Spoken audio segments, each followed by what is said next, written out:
So we're staying on the topic of spring, on the topic of flowers and plants, and right now joining me in the garden is Mr. Ben Getz, as well as Heinz Winkler, talking about a plant that dates back to the 19th century. I'm talking about the Cape Gooseberry of lekkere appeliefies, which is a great addition to any garden. Heinz, I'm lekker confused hier vanoggend. Ben, hoe gaan het vanoggend? Ja, lekker. Lekker. So I want to ask you this. You're probably like me, Heinz, with our busy schedules, you don't really get a lot of time to spend in the garden, right? No, I mostly play with my boys in the garden. That's about it. Okay, that's indeed. But I mean, to keep the whole green fingers thing that you said to me, that's your wife's. Yeah, she's much better in the garden than I am. So, yeah. Well, good to know. Well, here's a nice little tip because we're talking about a very interesting plant. Ben, the appeliefi, the Cape gooseberry. Why is it called the Cape gooseberry in the first place? Well, it was first commercially grown in the Cape of Good Hope, as you said, 19th century. Yes. It actually comes from South America, so it got the name Cape Gooseberry because it's grown here and was exported from here. But today it grows all over the place. It grows wild. Why goose? Do geese like it, or does it give you goosebumps when you eat it?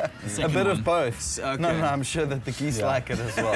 Everyone likes it. So I mentioned that it's a good addition to any garden, but from a garden point of view, why would it make a great addition? Well, the obvious thing is that it's delicious and it's beautiful and it's a lot of fun. You said you like to play with your kids in the garden, so I mean that's the obvious. But from a garden design point of view, it makes a really good hedge. Yes. It can act as a windbreak. It's super hardy. I mean, it can tolerate dry and quite a heavy wind. So in our kind of larger community food gardens, we often use Cape gooseberries as part of the perennial edge to shelter the rest of the vegetable garden. Yeah, and it's really such a nice plant. Dit vat my terug na my kinderdae toe, because I used to on my grandma's garden and my mom's garden, we always had a big bush of those gooseberries, and just standing there next to a plant and just eating the fruit was just so amazing. Such a nice memory. But if you want these plants to flourish in your garden, what do you need to know in terms of your soil preparation? What do you need to do?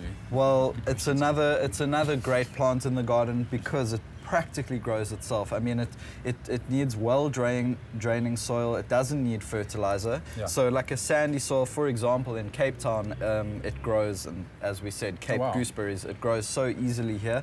As long as your soil's well draining, and actually it tends to like a slightly poorer soil. Okay. If you give too much compost, too much fertilizer, it's going to get very lush, lots of foliage and less fruit. So you actually, you kind of need to let it do its own thing, and it will seed itself as well. Cool. And just lastly, I know like many other plants, I mean, is it susceptible to any pests, diseases, and how do you go about treating them if they do? Well, like a lot of fruiting plants, and it's actually in the same family as tomato, for example, it is susceptible to mildew, any kind of fungal and bacterial infections, mostly fungal. And that's firstly too much water. And if there's too much water, it will be susceptible. If it hasn't been pruned and it's slightly too wild, it might be susceptible. The easiest thing to do for any mildew or fungal infection is literally half and half water and milk. That's it. You can even use sour milk. So instead of chucking away your sour milk, you can make a little solution of this, mix it up, and just spray it all over the plant. Care of it. It helps to stop the fungal infections. I mean, my grandmother literally wipes the leaves of her orchids with this kind of solution. That is brilliant. Ben, thank you so much for coming through. I hope you took some good tips, man. Yeah, absolutely. Let's go one of these. I mean, definitely fun. I'm going to tweet about it right now. Heinz is going to tweet about our appeliefies right now.